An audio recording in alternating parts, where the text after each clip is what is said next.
Good afternoon. My name is Elian Ramos from Latism, and we're here live from the White House. This is part of a series of conversations after the President's State of the Union address. And I have here with me Cecilia Munoz, who is the White House Director of Domestic Affairs. Policy, right? Domestic policy. I'm sorry. And she will be answering your questions. For the past week, we've been asking you to send us questions through Latism for Cecilia about immigration reform. And I know a lot of you have a lot of questions about that. I have here my colleague, Cheryl Aguilar, and she will be monitoring Twitter. So you can send in your questions through the hashtags WHChat and SOTU, and also Latism. And so we'll be, for the next 30 minutes, we'll be taking in your questions, and also Cecilia is going to be giving you some of the answers. And so, Cecilia, thank you so much for sitting down with us. You know how important this issue is for our community and for a lot of people also outside of our community. And so your answers are going to bring a lot of light to the immigration reform and the President's plan for it. Do you have any opening remarks? Please? Yes. Well, first of all, thank you so much, Eliana, and thank you to everybody associated with Latism for being part of this. We're very grateful to have you here and to have your engagement. This is an incredibly important issue. This is a priority for the President. We have been living with a broken immigration system for far too long, and we have been struggling with a logjam in the Congress for far too long. But now it feels like that logjam is breaking, and we have an opportunity. This really feels like our moment to get immigration reform done. And so it's exciting that there's a bipartisan process underway. The President has put forward his principles for the immigration reform debate. You can find them on whitehouse.gov if you want to look at what the President is trying to achieve with immigration reform. But at the end of the day, while it's good that there's a bipartisan conversation, a conversation is not a bill. And we need a bill that can go through the process, get voted on, and get to his desk. So the President is going to continue to keep the fire burning under the feet of our colleagues in the Senate on both sides of the aisle so that we get to a bill. He said if their process gets bogged down, he'll introduce a bill of his own. This debate has started, and we're going to conclude it with legislation that we can all be excited about. So that's our goal, but we need every pair of hands and every voice out there to help us get this done. So let's have a conversation. Well, the hands out there are all ready to hear your answers to the questions. So thank you so much for this. Let's go right into the questions. The first question comes from @BaneSmith777 from Twitter. And I got a lot of different versions for this one, so I kind of condensed them. The question says, both the Senate and the President's proposals for immigration reform agree that the pathway to citizenship begins at the back of the line, behind everyone who's legally waiting. Yep. But it turns out that there isn't one line, there are many lines. And so how does the administration propose to handle the expected backlog and to shorten the wait time for the million of undocumented immigrants out there? This is a great question, and it's a really well-informed question because it's true. When we say get to the back of the line, we are referring to multiple lines, that if you are the spouse of a legal permanent resident, there's a line for you, but if you are the sibling of a U.S. citizen, there's a different line for you. So this is true, but there is a backlog of family immigration visas, and that's the line that we're referring to. But in some cases, that line can be 25 years long. So what the President is proposing is to add visas to the system each year for a number of years until we get the backlog dealt with, until the entire family immigration system backlog gets processed. And that's the line that we're asking the legalizing population to get in the back of. But the person asking the question raises a very good point. You can't just say the people who are legalizing come forward and get provisional status and then get to the back of the line. You also have to take steps to process that line. And that requires adding visas to the system, which is what the President is proposing to do. It's a great question. Thank you. We have another question here, and this one comes from @MBlairSalas on Twitter. And her question says, although there's been bipartisan interest in making immigration reform a reality, there have been hints that the Congress majority would favor a piecemeal approach. and so instead of comprehensive action. So do you believe that the final product will be piecemeal versus comprehensive due to the lack of support? And what is your planned negotiation strategy to avoid the issue to get into a lockdown? So this is also a great question. There are definitely, I mean, on the one hand, it's good news that we have partners on both sides of the aisle who are entering this debate, but it's also true that some of them are saying maybe we can do this in a piecemeal way. But look, Congress isn't going to do more than one immigration bill, right? They're not going to take this issue up 3 or 4 times. And you can't fix what's broken about the system in a piecemeal way. You have to look at the whole system and pass a comprehensive bill.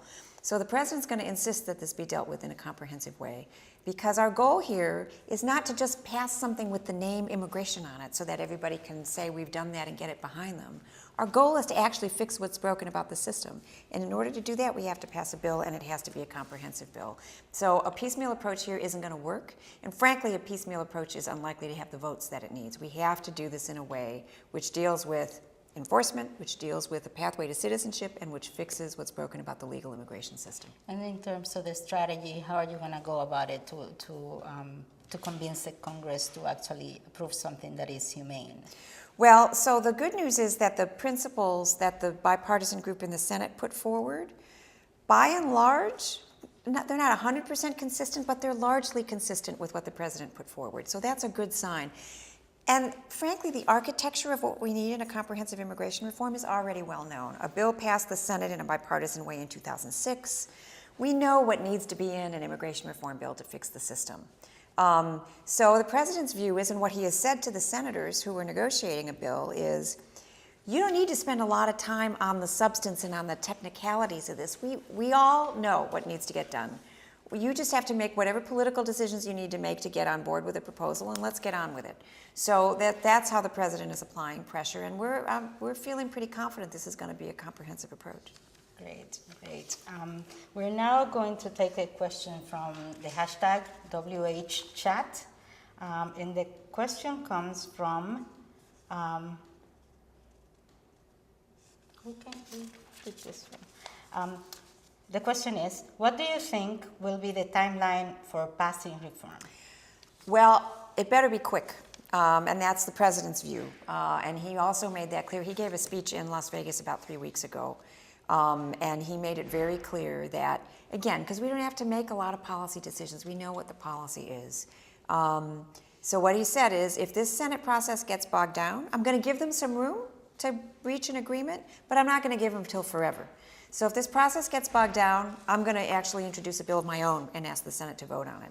So he is aiming for a bill to go through the Senate, the Judiciary Committee this spring, and then go to the Senate floor, and then go to the House of Representatives. So this debate has started, and we expect the Congress to get to the place where it's voting within the next several months.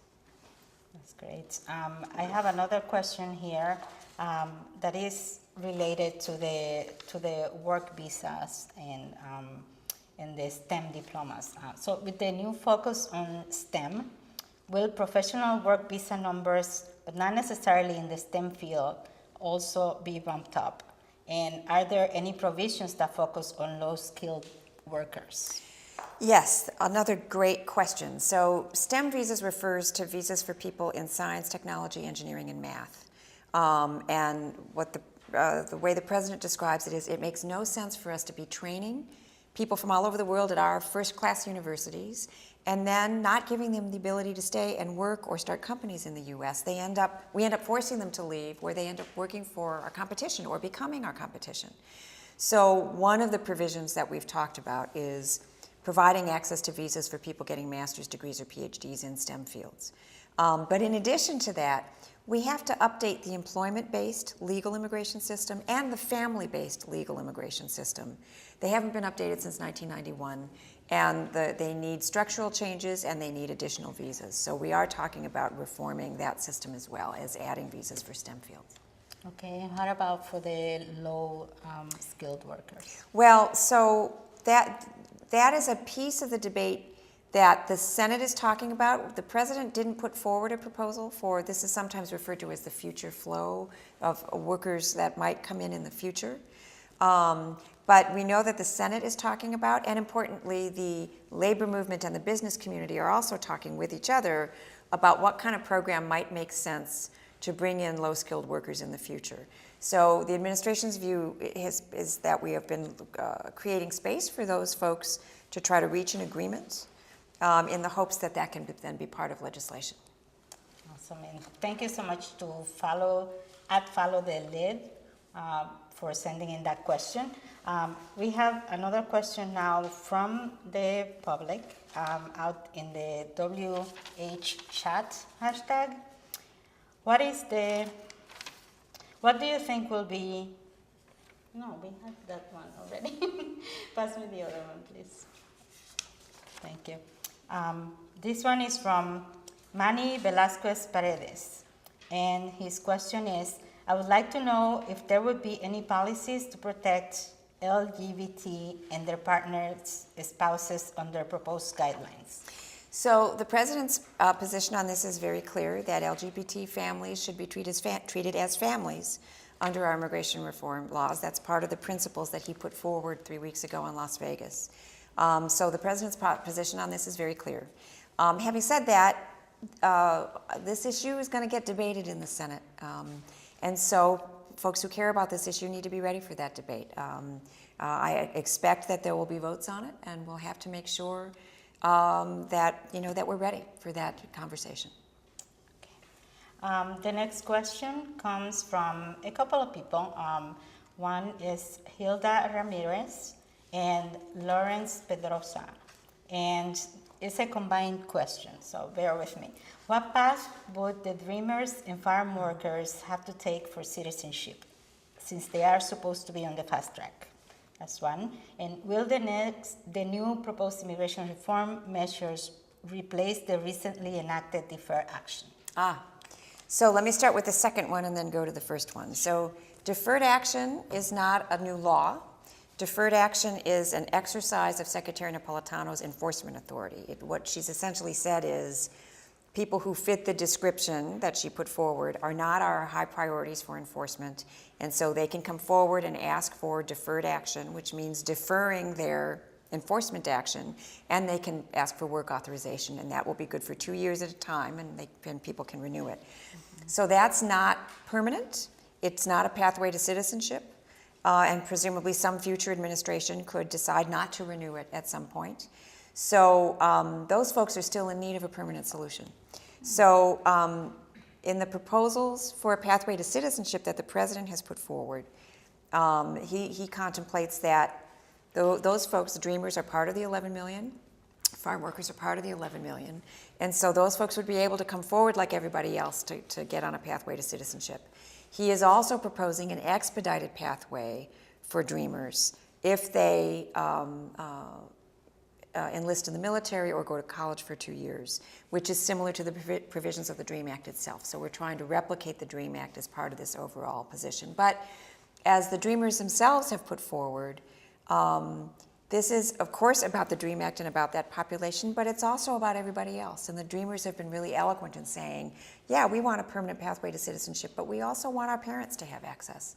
And that's important because we have to make sure that there is a pathway to citizenship for all of the 11 million if they qualify. And there should be. So the next question comes now from Harris Melendez via Twitter. What anticipated effect, if any, will the crackdown on hiring undocumented persons have on the small business community? And conversely, what effect will these crackdowns have on employed undocumented persons? Oh, this is another really good question. So it is already illegal for employers to hire people who are not lawfully authorized to work. And so what the new proposal would do, what the president's proposal would do, is to provide employers with a more reliable and efficient means to verify that the people that they hire are legally here, right? The standard that you can't hire somebody unless they're legally here was passed in 1986. So the sort of big piece of the enforcement proposal, if you will, is to give employers a mechanism to verify that their workers are here legally. we're designing it in such a way that it should be easy for small businesses to use. With the changes in technology, even over the last 10 years, this is a completely different debate now. So there are much stronger technologies available to help employers do this and to make sure that the system is reliable so that nobody who is legally authorized to work doesn't miss an opportunity to work because of problems in the system. So it should be efficient for employers to use, including small businesses. But the idea here is that there not be a job market for people who are here illegally. So we take the 11 million and put them on a pathway to citizenship, but part of the goal here is to close down access to jobs that are under the table where workers get exploited and employers are not following the rules. Mm-hmm. So what would that path where you're gonna put the undocumented workers, what does that look like? So the pathway to citizenship would allow people to come forward and they'd have to pass a background check. Mm-hmm. And they would get a provisional status right away after they pass the background check. That's the point at which they get to the back of the line, and as I've already said, we have provisions to clear out that line. Mm-hmm. And during that period, they would have to pay taxes and show that they're learning English. There's a fine and a fee associated with that. And then when they get to their place in line, under the president's proposal, they would apply for legal permanent residence, which gets them a green card. Mm-hmm. And like everybody else who has a green card, after 5 years, they'd be eligible for U.S. citizenship. So that's what the pathway looks like. And as the president said, it's not a quick path, it's not an easy path, but it's a fair path. It asks a lot of people, but it gets them to citizenship at the end. I think that would be great. There's another question here, and this one I also grouped a couple of questions because this is the most popular question that I got out of all of them, and it relates to deportations and family reunification. Yep. As you know, that's something that affects it's borderline humanitarian crisis. Yep. And so the questions come from Pablo Manriquez, at Andy Fredis, Denise Carrion, and at Family Reunite. And the question says, deportations are at an all-time high. Is there a plan to stop current deportations for families with no criminal activity?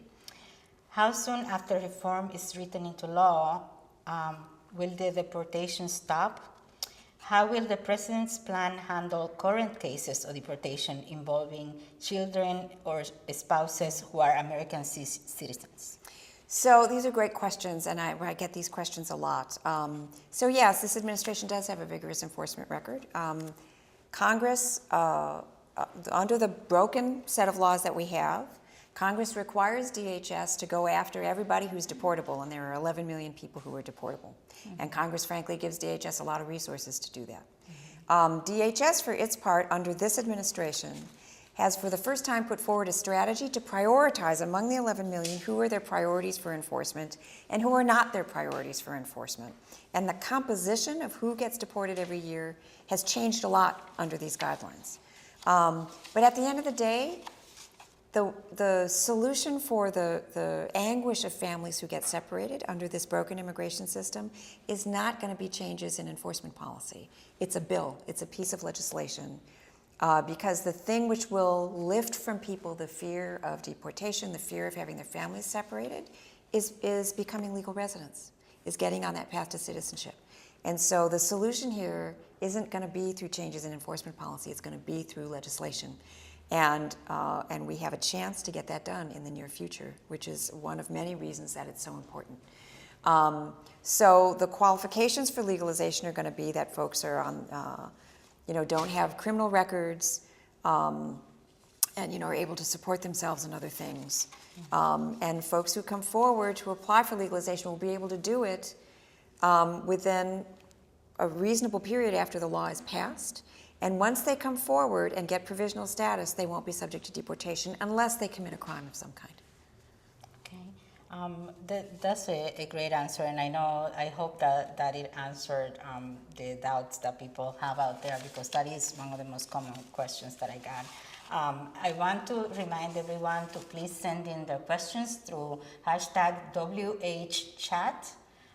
We've been getting a lot of questions, and thank you so much for sending this in. This one is from at Metro Latino USA. When it comes to healthcare for undocumented immigrants who are undocumented immigrants are not included in the healthcare package. Will there be any amendments to ensure that these people get services now? So it is true that under the Affordable Care Act, the new health care law, people who are not in lawful status don't have access to participate in the exchanges. They can purchase insurance with their own money, but they don't get access to federal subsidies or federal tax credits. And that will also be true of the population that is legalizing under the president's proposal. They'll be able to buy insurance in the healthcare marketplaces with their own funds, but they won't get taxpayer-funded tax credits or subsidies.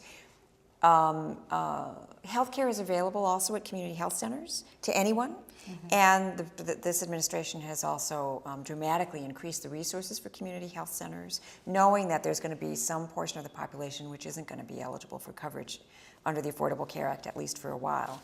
But the other important thing is that once people are on a pathway to citizenship, once they're citizens, they're going to be treated like every other U.S. citizen. But at the end of the day, legalization has never been about access to benefits. It's always been about being able to be here legally and work and support yourself. And the important thing here is to get people on a pathway that leads to citizenship. I have a question, just to follow up on the previous answer that you were giving about the families who are separated.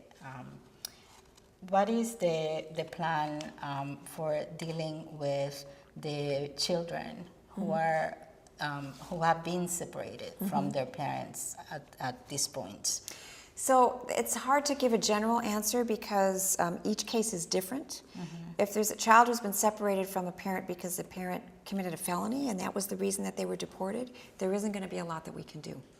And so there isn't one whole entire answer that applies to everybody in this situation. Non-criminal cases. It's not clear. Some of this is going to depend on where Congress ends up. We have a large population within the United States that needs to get on a pathway to citizenship. It is a complicated matter to open that up to people who are not in the United States. Wow. Well, the next question comes from at Shaima_Shamishka. Is that how you say it? Will the proposed change in immigration rules also grant permission to H-4 visa status women to work and contribute to the economy? You know, I'm not certain of the answer to that question because I'd have to go back and look up what folks in H-4 visa status are.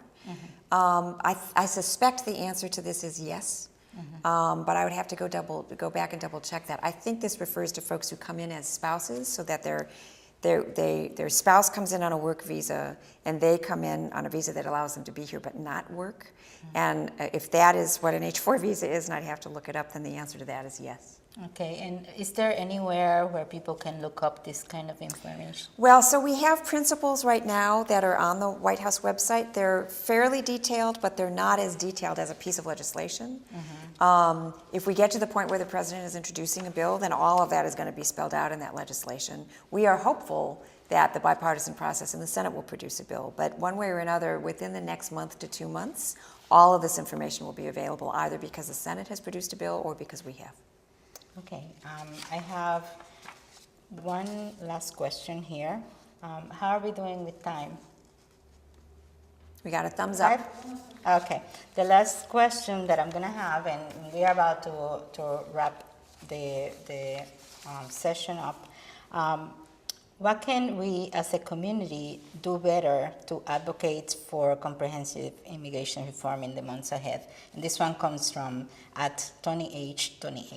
So this is also a wonderful question. One of the many exciting things about this debate being where it is because so many people in our community put this debate there, right? We've had a logjam for a very long time. That logjam is broken because people in the community made it clear that it was time, that enough is enough, that we need to get this done now. And among the many exciting things is that people in our community and the Latino community feel empowered, but also that it's not just us, as you pointed out at the beginning, that there are people from all kinds of different communities that care about this, and that includes the business community and faith leaders and the labor movement and state and local governments, and this is a really big swath of the American public that cares about this. And other nationalities And as people well. of other nationalities as well, and people who are not immigrants at all. So there is a lot that we can do to demonstrate, one, that there is a lot of unity on this issue, that this issue has bipartisan support, it has the support of the vast majority of the public of the country, and that people are impatient to get this done. It's time, that it is not in our interest as a society, as an economy, to let this broken immigration system continue. The president has, I think, done a passionate job of making it clear that immigration reform is part of his economic vision for the future of this country, that we can't hope to be as successful as we need to be in creating jobs and making our country keeping our country first in the world in innovation, if we have a broken immigration system. And so I think the answer to your question is that the more we engage, the more we link arms with other constituencies that care about this and lift up our voices and insist, no, really, we meant it. It's time, and we're not going to put up with delays. We're not going to put up with obfuscation or roadblocks. We have to get this done. And to people on both sides of the aisle, if you're part of this and support it, there is plenty of political cover for you. There's plenty of room for you to do that, because this is what the country wants and it's what the country needs. And it's our voices which will make that case. This is our moment. Yes, you heard that, people? Call Congress, call your representatives. So as I said before, Cecilia, we're running out of time. We are so happy that you gave us this half hour to really clarify a lot of the questions that people have out there. I wanted to give you a couple of minutes if you want to say some last words. Thank you. Well, first of all, thank you, Eliane, for being part of this and for what you do at Latism, and thank you to everybody who's participating in this. And as I just said, this really is our moment. And this is something that we do not just because it lifts up the community, but because it lifts up the country. We are a nation of laws and a nation of immigrants. Those are not incompatible things.